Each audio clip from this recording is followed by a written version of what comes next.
여러분 안녕하십니까? 여수 MBC 뉴스투데이입니다. 일찍 찾아온 무더위로 요즘 나른해지기 쉬운데요.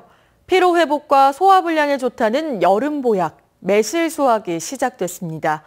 올해는 풍년이 예상되지만 농민들은 가격 하락을 걱정하고 있습니다. 김종태 기자가 취재했습니다. 녹음이 짙어가는 섬진강변. 여름 햇살을 받은 매화나무마다 푸른 열매가 주렁주렁 매달렸습니다. 무더위 속에서 탐스럽게 연근 매실을 수확하는 농민들의 손길이 분주합니다. 올해는 추위나 병충해가 없어 그 어느 때보다 풍년입니다. 광양 지역에서만 지난해보다 10% 늘어난 9천여 톤을 생산할 예정입니다. 양은 좋은 편인데요. 지금 비가 안 와가지고 지금이라도 매실이 클 시기인데 비만 좀 와주면 작년보다 수확이 늘어날 것 같습니다. 하지만 매실을 수확하는 농민들의 마음은 기쁘지만은 않습니다. 수확 초기 10kg 상품 기준으로 4만 원 선에 거래되지만 다음 달 매실 출하가 본격화되면 절반 정도 가격 하락이 우려되기 때문입니다. 지난 10년간 전국적으로 매실 재배 면적이 배 이상 늘면서 공급 과잉 현상을 빚고 있습니다. 여기에 매실 소비까지 줄면서 일부 농가는 아예 수확을 포기하고 있습니다. 최근 3년간 매실 가격 하락으로 매실 농가에 어려움이 많았습니다. 앞으로 매실을 제값받기 위해서는 재배 면적과 출하 시기 조절이 필요할 것으로 생각합니다.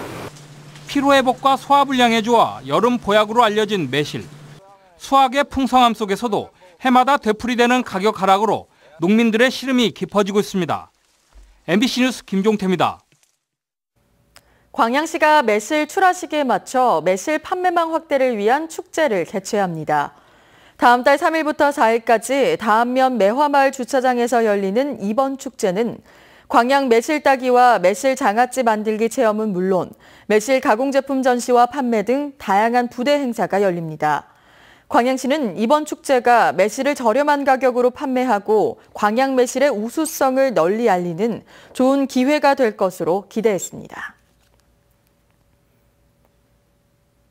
이낙연 국무총리 후보자 임명 동의안이 오늘 국회에서 표결 처리됩니다.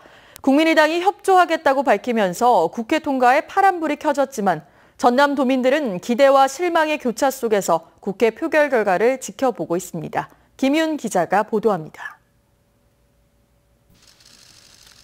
문재인 대통령이 당선된 뒤 첫 인사는 현직 이낙연 전남지사의 총리 후보 지명이었습니다. 인사에서 호남 차별이란 말을 다시는 나오지 않게 하겠다는 자신의 공약을 당선 첫날 실행했고 전남 도민들은 크게 환영했습니다. 이낙연 후보는 절박한 문제들을 해결하라는 국가의 명령을 외면할 수 없다며 후보직을 받아들였습니다.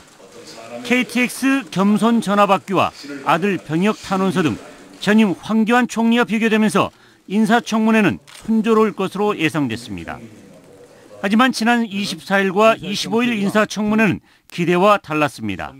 이 후보자 부인의 학교 발령 관련 위장 전입 의혹이 불거졌고 34년 전 쓴 전두환 관련 기사도 논란을 불러일으켰습니다. 위장 전입은 이 후보자가 사과를 했고 전두환 관련 기사도 당시 민정당 사무총장의 발언을 옮긴 것뿐이라는 등 해병에 진땀을 쏟아야 했습니다.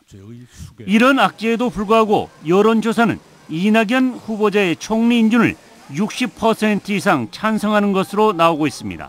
그간의 지사로서의 경력, 또 사선 국회의원으로서의 경력, 또 민주당에서 대변인으로서 활약했으면서 어떤 많은 지역민들과 이렇게 친숙한 이미지가 형성되었었고요. 그런 것들이 이번 그 지지 배경에 이 같은 호남 여론의 전폭적인 지지 속에 국민의당도 전향적으로 총리 임명 동의안 통과에 협조하겠다고 밝히면서 일단 파란불이 켜졌습니다. 전남도민들은 이낙연 총리 후보자 임명 동의안 통과를 낙관하면서도 예상치 못한 청문회 결과에 답답한 마음으로 국회 표결을 지켜보고 있습니다. MBC 뉴스 김윤입니다. 순천 삼산중학교 이설이 당초 계획대로 추진될 전망입니다. 전라남도 의회는 어제 임시회에서 삼산중학교의 신대지구 이설 동의안을 의결하고 추경 예산 9억 6천여만 원을 설계비에 반영해 오는 2020년 3월 1일부로 학교 이설을 추진하기로 했습니다. 현재 순천시 매곡동에 있는 삼산중학교는 학생 수 감소로 신입생 모집에 어려움을 겪고 있으며 이와는 반대로 신대지구에서는 중학교 부족으로 학생들의 통학 불편 등 민원이 제기돼 왔습니다. 여수산단 한화케미칼에서 가스 누출로 인한 화재가 발생했습니다. 불과 일주일 만에 반복된 사고로 허술한 안전관리가 도마 위에 올랐습니다. 보도에 문영철 기자입니다. 공장 위로 화염과 함께 시커먼 연기가 치솟습니다. 폭발했다. 출동한 소방차들이 연신 물을 뿌려보지만 불길은 쉽게 잡히지 않습니다. 어제 오전 7시 45분쯤 여수산단 내 한화케미칼 공장 고압 분리기에서 큰 폭발음과 함께 불이 시작됐습니다. 그 소리 상당히 커요. 뻥 터질 때 보니까 불이 불꽃이 올라오더라고요. 불이 나자 소방차 20여 대가 동원돼 1시간 동안 진화 작업을 벌였습니다. 공장 시설 일부가 불에 탔지만 다행히 인명 피해는 없었습니다. 업체 측은 이상 반응으로 고압 분리기 내부의 압력이 상승하면서 안에 있던 에틸렌 가스가 누출된 것으로 추정하고 있습니다. 파일판이 터지면서 300도가 넘는 에틸렌이 대기 중으로 나오게 되면 화재가 발생할 수 있습니다. 그래서 그 화재가 발생했고요. 이 공장에서는 지난 22일에도 자일렌 가스가 누출돼 협력업체 근로자 11명이 병원으로 옮겨지기도 했습니다. 사고가 날 때마다 안전 불감증이 지적되고 있지만 형식적인 점검과 솜방망이 처벌, 시설 노후화 등 근본적인 문제는 개선되지 않고 있습니다. 아주 전형적인 이 석유화공단의 위험한 사고 유형을 그대로 드러냈습니다. 이것은 안전불감증을 넘어선 사고불감증으로 볼 수밖에 없습니다. 예고 없는 사고에 근로자와 주민들은 늘 불안하고 사고도시란 오명만 깊어지고 있습니다. 한편 이번 사고와 관련해 경찰은 공장 관계자들을 상대로 과실 여부 등을 조사하고 있습니다. MBC 뉴스 문형철입니다. 광양 바이오매스 발전소 건립을 위한 주민공청회가 무산됐습니다. 발전소 건설을 추진하고 있는 광양그린에너지 주식회사는 어제 오전 광양 중마동 주민센터에서 환경영향평가 공청회를 열었지만 지역 시민단체, 주민 등 50여 명이 공청회 개최 절차에 문제가 있다며 항의해 결국 공청회가 진행되지 못했습니다. 사업자 측은 오는 2020년 완공을 목표로 광양 황금산단에 220메가와트 규모의 바이오매스 발전소 건립을 추진하고 있지만 시민단체와 일부 주민들은 환경 오염 등이 우려된다며 발전소 건립에 반대하고 있습니다. 때이른 무더위로 영산강 죽산보 일대에서 또다시 녹조 전조 현상이 나타났습니다. 죽산보는 내일부터 상시 개방되는데요. 녹조 예방 등 효과가 있을지 주목됩니다. 송정근 기자의 보도입니다. 녹색 물감이 흩뿌려진 듯 강 여기저기가 초록색으로 변했습니다. 4대강 공사로 강물의 흐름이 막히면서 해마다 여름이면 나타나는 녹조의 전조 단계. 지난 2012년 처음으로 나타난 이후 5년째 계속 발생하고 있는데 거대한 녹조띠와 함께 거푸막히는 해가 갈수록 심해지고 있습니다. 지금 영산강에서도 녹조가 지금 보이고 있습니다. 육안으로도 녹조 알갱이가 영산강 수변가에 보이는데요. 유속이 이 정도로 유지하고 있다라고 했었을 때는 아마 녹조가 더 번성하는 모습을 쉽게 볼 수 있을 것 같습니다. 영산강 수계의 녹조 발생 건수는 지난 2014년 3회 12일에서 2015년에는 4회 52일, 그리고 지난해엔 4회 99일로 장기화했습니다. 물흐름이 정체되면서 녹조의 일종인 클로로필 A 농도도 4대강 사업 이전보다 2배 이상 증가해 고농도 녹조 발생도 더욱 빈번해졌습니다. 이런 가운데 정부는 녹조 등 수질오염을 감소시키기 위해 다음 달 1일부터 죽산보 수문을 상시 개방하기로 했습니다. 그렇지만 최근에 가뭄 등으로 인해 안정적인 농업용수 공급을 위해 수위는 현재보다 1m만 낮춰 2.5m 수준을 유지하기로 했습니다.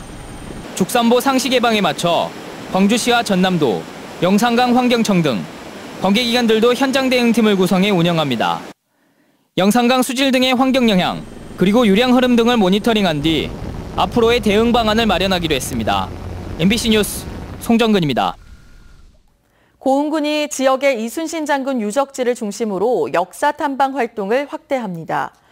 고흥군은 최근 문화재청이 주관한 충무공 이순신 탐험대 코스에 40여 명의 학생들이 참가해 전시관 관람과 전술 체험 등 현장 학습을 진행했다며 앞으로 이순신 장군의 문화유산을 효율적으로 활용해 차별화된 탐방 일정을 개발할 계획입니다. 조선시대 전라좌수형 5관 5포 가운데 한 곳이었던 고흥군 발포리는 이순신 장군이 36세에 발포만호로 부임해 18개월 동안 근무한 유적지로 알려져 있습니다. 지역의 학생 배구단이 전국대회에 출전해 좋은 성적을 거뒀습니다. 순천 팔마중학교 배구단은 지난 27일부터 나흘 동안 충남 천안에서 열린 제46회 청소년 전국 소년체육대회에 참가해 충북 옥천중학교 배구부와 맞붙은 결승전에서 세트스코어 2대 0으로 승리를 거둬 금메달을 획득했습니다. 창단한 지 17년째를 맡고 있는 팔마중학교 배구부는 2년 전에도 소년체전에서 우승을 차지하는 등 꾸준히 좋은 성적을 거둬 지역 명문 배구학교로 명성을 얻고 있습니다. 지난 25일부터 4일간 여수 세계박람회장에서 열린 대한민국 청소년 박람회가 성황리에 마무리됐습니다. 오늘은 오랜만에 비 소식이 있습니다. 오후부터 밤사이 중부지방과 전라도를 중심으로 오겠는데요. 흠뻑 내리면 좋겠지만 양은 5mm 안팎으로 적겠고요. 경상도를 중심으로도 빗방울이 떨어지겠습니다. 낮 기온도 약간씩 내려가겠는데요. 오늘 한낮에 서울과 대전 28도, 대구 30도로 어제보다는 2, 3도가량 낮지만 여전히 평년 기온을 크게 웃돌겠습니다. 현재 전국 하늘엔 구름이 가득한 상태고요. 서해안 곳곳으로는 아직 안개가 짙은 곳이 있습니다. 오늘 오후부터는 중부지방과 전라도를 중심으로 차츰 비가 내리기 시작하겠습니다.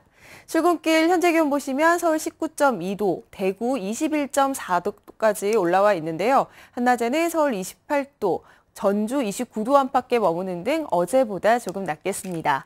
내일도 구름 많은 가운데 대기 불안정으로 인해 내륙 곳곳에 소나기 관찰이 지날 걸로 보이고요. 모레부터는 다시 맑은 하늘을 되찾겠습니다. 날씨였습니다.